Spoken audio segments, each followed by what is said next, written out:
Teaching highlights for SPED 611 Advanced Methods and Strategies for Students with Mild Moderate Disabilities. The strategies I will be presenting include graphic organizers, the ideal light bulb and one paragraph outline, vocabulary instruction using a word wall, and a non-reciprocal peer tutoring just-in-time game. Graphic organizers. Presented here are the two pictures of the graphic organizers that I have used in my classroom, the ideal light bulb and the one paragraph outline.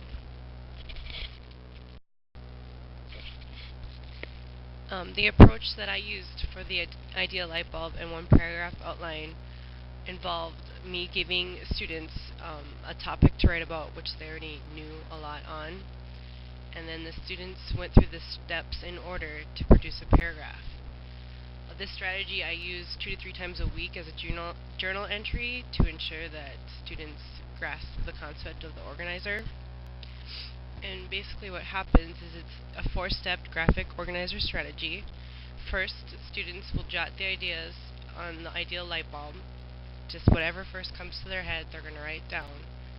Then next they fill in the one paragraph outline. And I often tell them to do the supporting details first, since they have a hard time thinking of a introduction sentence and a concluding sentence.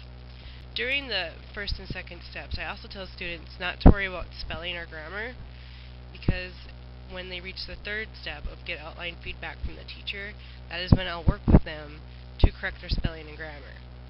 And then the final step is for them to write the paragraph using the outline that they did with the feedback from me. And the point of this graphic organizer strategy is for students to be able to organize their ideas on paper and not to get so hung up about the spelling and grammar and get so frustrated with it that they can't even produce a single paragraph. Utilizing this graphic organizer strategy was overall relatively easy to implement and low cost. I had used a PowerPoint presentation to explain the strategy to the students during direct instruction and modeling, and then I made paper copies of the graphic organizers for students. The effect on student learning was that students were able to independently write a paragraph, which in my case for some students I was very happy to see them be able to do. I had one student who could not write even a simple sentence on his own because he would get so frustrated with spelling and grammar and he didn't know what to write about. I went from him not doing anything on his own to even write a simple sentence to him completely writing a paragraph and completing this strategy on his own. Students were also able to practice this strategy often, and the students were able to transfer this strategy to their other classes. I had students tell me that they had to write paragraphs for their history class, and they said they used this strategy to organize their ideas first before writing the final paragraph. Next, I will be presenting on vocabulary instruction through the use of a word wall.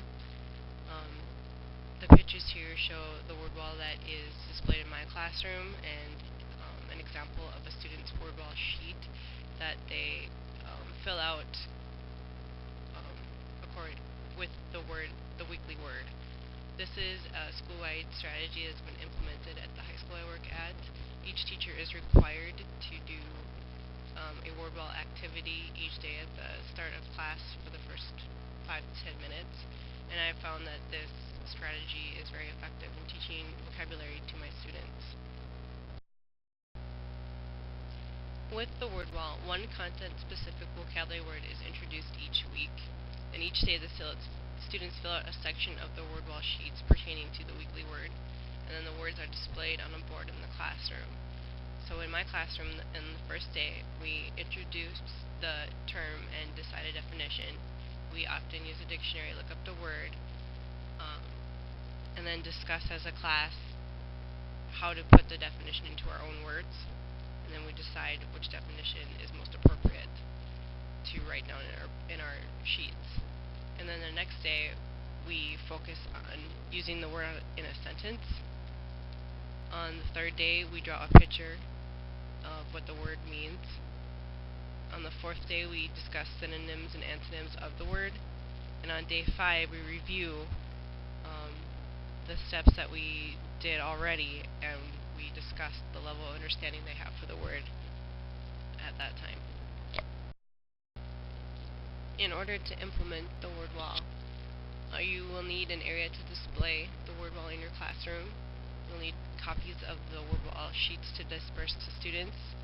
You're going to need dictionaries, and you need paper to display the words on in the classroom. I know sometimes it's hard for some classrooms to have the space to display a word wall because they don't have the wall space to make room for it. I found that the effect on student learning, that the students get prolonged exposure to the word. The use of several approaches that are used to convey the meaning of the word helps students to gain a better understanding of it, and students often refer to the words that are displayed on the wall. I will now discuss non-reciprocal peer tutoring that I've implemented in my classroom as a strategy to practice telling time on analog clocks. Pictured on this slide is a picture of the just-in-time game that I created for the students, and a picture of the directions and tally sheets that students use to play the game. So to do this strategy, the students are divided into groups containing 3 to 4 students. The students follow game directions, practicing how to tell time on analog clocks to the quarter hour, nearest 5 minutes, and to the minute. And then one student is assigned as the game leader or the peer tutor for each group. The game leader decides if student answers are correct or incorrect and teaches students how to get the correct answer if wrong.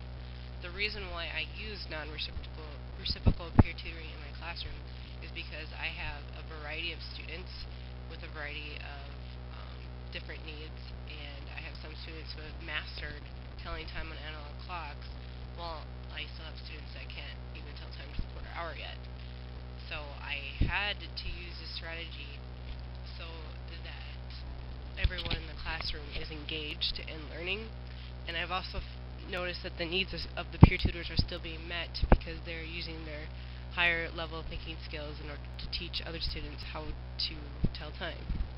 And this game, even though it took me a long time to create and think of, I'm really glad I have this tool now because the students responded to it so well, and it does effectively teach students how to tell time on analog clocks. So to utilize this strategy in the classroom, once I had the game, it was relatively easy to utilize this in the classroom. The students caught on right away to the directions, they liked to play, and the peer tutors knew what to do since they could tell time. But prior to this, when I didn't have the game, it took me a long time to construct the game boards. I constructed 3 game boards because I have a large class, and it did take a lot of time to create the game boards, and I also had to spend some of my own money to buy the resources in order to make the game.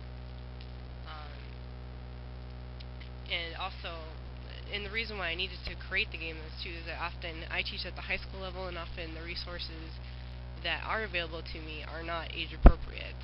I have 18-year-old boys who are not going to want to use games that have elementary pictures on them. So often even if resources are available to me, I can't use them because they are not age appropriate. I found that the effect on the student learning was that the students learned the rules and directions easily. The game effectively addressed student needs and provided many opportunities to practice telling time in an age-appropriate manner that I need. And the students found the game fun and engaging. They were very competitive, and they all wanted to win. And the peer tutors liked being responsible as kind of like the leader and the decider on whether or not they get the answer right or wrong. So in summary, all the strategies that I presented on were relatively low cost and easy to implement. The graphic organizers proved to be a necessary strategy and step in order for the students to independently write paragraphs. Vocabulary instruction through the use of the word wall increased the students' comprehension of the material being learned and allowed students prolonged exposure of the terms through the visual display of the word wall. And non-reciprocal peer tutoring allowed the needs of all students to be met in one activity which students found fun and engaging. This concludes my presentation on teaching highlights. Thank you for your attention.